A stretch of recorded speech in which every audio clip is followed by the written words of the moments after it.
कर लेते हैं।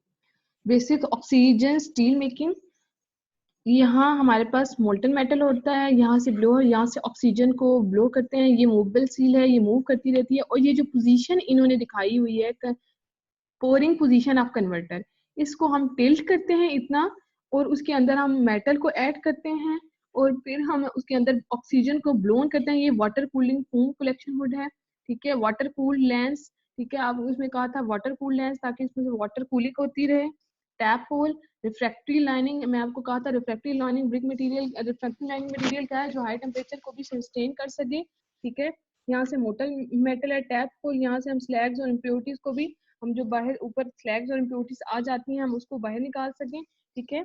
बेसिक्स ऑक्सीजन स्टील मेकिंग का प्रोसेस क्या है, to make steel from pig iron it is necessary to convert carbon and other impurities in basic oxygen steel making process.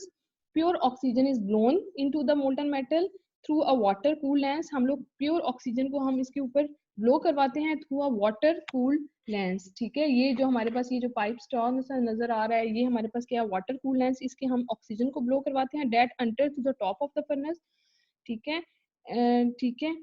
And हमारे पास जो advantage क्या है प्योर ऑक्सीजन को ब्लो करवाने के, the use of pure oxygen enables the chemical composition of steel to be controlled accurately. जो chemical composition होती है स्टील की, उसको हम एक्यूरेटली हम उसको कंट्रोल कर सकते हैं। द बेसिक ऑक्सीजन, ठीक है, steel making is very high quality. The use of pure oxygen enables the chemical composition of steel, ताकि हमारी जो इम्प्योरिटीज हैं वो ऑक्सीजन के साथ रिएक्ट करती हैं, वो बाहर गैस की फॉर्म में निकल चली जाती हैं, और हमारा स्लैग बन जाता है, जिसको हम बाहर निकाल लेते हैं, ठीक है। देन हमारे पास नेक्स्ट है इलेक्ट्रिक आर्क मेथड, ठीक है। इसको इलेक्ट्रिक आर्क टाइप फर्नेस में, ये इलेक्ट्रिक आर्क टाइप फर्नेस होता है। आर्क का क्या मतलब है, हम इसके अंदर आर्क, आप लोगों ने पता है arc welding, electric arc welding पढ़ी होगी। इलेक्ट्रिक आर्क, हम इसके अंदर आर्क यूज करते हैं हीट पैदा करने के लिए। जब हीट बढ़ती है तो हमारे पास क्या है, मेटल पिघल जाता है, जो इम्प्योरिटीज होती हैं वो स्लैग की शक्ल में अलग हो जाती हैं, मोल्टन मेटल को अलग कर लेते हैं। We use electric arc with electric supply, ठीक है। और इसमें हमारे पास कार्बन ग्रेफाइट का, कार्बन और ग्रेफाइट का इलेक्ट्रोड, कार्बन या हम ग्रेफाइट का इलेक्ट्रोड यूज कर सकते हैं। It is a shell steel, ठीक है। ये हमारे पास है इलेक्ट्रिक आर्क फर्नेस, ये देखें फर्नेस की हमारे पास है, इसके अंदर हमने स्टील स्क्रैप यूज कर रहे हैं, रिफ्रैक्टरी लाइनिंग मटेरियल होता है, tapping spout, refractory graphite electrode, हम यहाँ ग्रेफाइट इलेक्ट्रोड यूज कर सकते हैं, या कार्बन का इलेक्ट्रोड भी यूज कर सकते हैं।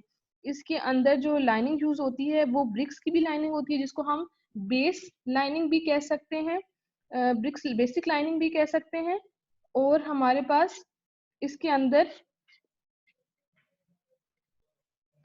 इसके हमारे पास बेसिक लाइनिंग हमारे भी यूज करते हैं, हम ब्रिक्स लाइनिंग भी यूज कर सकते हैं, और इसमें डोलोमाइट की लाइनिंग भी यूज कर सकते हैं। इसके अंदर हम रॉ मटेरियल चार्जिंग डोर के थ्रू हम डालते हैं, ये देखिए हमारे पास फर्नेस डोर लिखा हुआ है, हम जो रॉ मटेरियल है हम वो इसके अंदर इधर से इंसर्ट करते हैं। स्टील का स्क्रैप जो है, मतलब चूरा भी है, उसके बाद हम इलेक्ट्रिक सप्लाईज को प्रोवाइड करते हैं। और ग्रेफाइट है जो वो एक ऐसा कैथोड करते हैं, और जो हम मटेरियल अंदर डालते हैं वो एक ऐसा एनोड करते हैं, और इसमें आर्क प्रोड्यूस होता है। यहाँ करीब ही यहाँ आर्क, उस आर्क की हीट से हमारा मोल्टन मेटल जो है मेल्ट हो जाता है, ठीक है, आर्किंग स्टार्ट हो जाती है, और मोल्टन मेटल अलग हो जाता है, और स्लैग जो है हमारा ऊपर come out on the top, तो हमारा स्लैग ऊपर की तरफ आ जाता है, ठीक है। और हम जो मोल्टन मेट उसको अलग कर लेते हैं, फिर हम रोलर मैकेनिज्म के थ्रू उसे टिल्ट कर लेते हैं। हमारे पास इसको जो जिस तरह हमने बेसिक ऑक्सीजन स्टील मेकिंग को टर्न टिल्ट किया था, हम इलेक्ट्रिक आर्क फर्नेस को भी टिल्ट कर लेते हैं, और स्लैग बाहर आ जाता है, और फिर मोल्टन मेटल को अलग कंटेनर में ले देते हैं। इसमें जो टेम्परेचर होता है वो 2000 डिग्री सेंटीग्रेड तक भी जा सकता है, ठीक है। इसका हम, it uses only old scrap metal, ठीक है, हम इसमें हमारे पास कोल्ड स्क्रैप मेटल यूज करते हैं। Employs in making more widely used, employees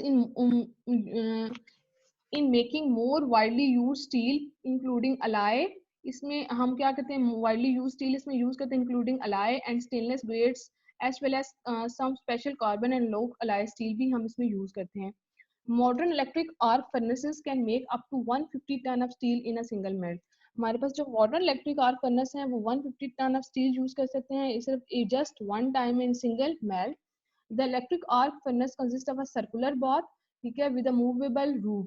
इनकी जो रूफ होती है वो मूवेबल होती है, उसको हटा लिया जाता है जब उसको स्क्रैप को अंदर करना होता है, या इसको फर्नेस डोर के थ्रू ये एंटर करवा सकते हैं, through which the graphite electrodes can be raised or lowered, जिसके थ्रू हम ग्रेफाइट इलेक्ट्रोड्स को हम रेज कर लेते हैं, उठा लेते हैं, और उसके अंदर फिर स्क्रैप मटेरियल को हम उसके अंदर डालते हैं. At the start of the process the electrodes are withdraw. Start हम इलेक्ट्रोड्स को बाहर निकाल लेते हैं, and the roof swung clears, roof को बाहर निकाल लेते हैं. The steel scrap is then charge into the furnace. Steel के स्क्रैप को हम फर्नेस में डालते हैं. From a large steel basket load from overhead trailing crane, crane की हेल्प से ओवरहेड ट्रेलिंग यानी ऊपर से कोई क्रेन आ रही है तो जो उसके अंदर स्क्रैप मटेरियल को उसके अंदर इंसर्ट करती है. The electrode lowered into the then electrodes are lowered into the furnace. फिर इलेक्ट्रोड्स को हम वापस उसी जगह पे फर्नेस पे रखते हैं. A powerful electric current is pass. हम इलेक्ट्रिक करंट प्रोवाइड करते हैं through the charge. An arc is created and the heat generated melt the scrap. और जो हीट जनरेट होती है वो स्क्रैप को मेल्ट करती है. Lime and fluorspar are added as a fluxes. हम इसमें फ्लक्स एज अ फ्लक्स क्या यूज करते हैं, lime and fluorspar. What is flux? Flux is used to remove impurities in the form of the slag, and oxygen is blown into the metal into melt. As a result, impurities in the metal combine to form a liquid slag. ये देखिए हम charging scrap introduce करवाया हमने. जो छत है ऊपर ये उसको अलग होगी, रूफ अलग होगी, इसके साथ ही जो है इलेक्ट्रोड्स अटैच हैं. जब हम इसको अंदर सारा अपना स्क्रैप ऐड कर लेते हैं तो हम उसको क्लोज करते हैं. मेल्टिंग स्टार्ट होती है. एडिशन, हम इसमें एडिशन डालते हैं फ्लक्स, और वो जो आपको कहा था एज अ फ्लक्स जो हम यूज करते हैं वो मटेरियल इसके अंदर ऐड करते हैं. स्लैगिंग एंड डीकार्बोराइजेशन, स्लैगिंग करते हैं.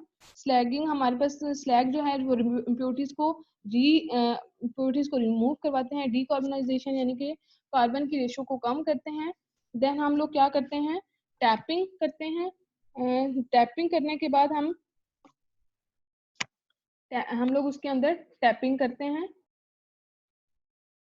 जहाँ स्लैगिंग या डीकार्बोनाइजिंग जो हमारे पास स्लैग को बाहर निकालते हैं डेट इज स्लैगिंग. टैपिंग जब हम मोल्टन मेटल को बाहर निकालते हैं that is the process is called tapping. ठीक है, ये हमारे पास रिकॉल है. ये देखिए हमारे पास आयरन मेकिंग है, देन स्टील मेकिंग है, फिर कंटिन्यूस कास्टिंग है. ये देखिए हमारे पास बिलियर्ड्स, ब्लूम, स्लैब्स बन रही है, रीहीटिंग फर्नेस हो रहा है, सेक्शन मिल्स हमारे पास. ये हमारे पास प्रोसेसेस स्टार्ट हो गए हैं, रोलिंग के, शीटिंग टेम्प.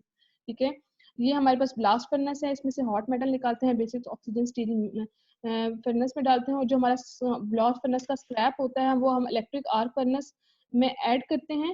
ठीक है, इलेक्ट्रिक आर्क फर्नेस में ऐड करते हैं और फिर हम लोग जो है स्टील लेते हैं. ठीक है, अब हमारे पास सबसे इम्पोर्टेंट है carbon steel and iron carbon phase diagram. सबसे इम्पोर्टेंट ये है, अगर हमारा क्या कहते हैं मिड टर्म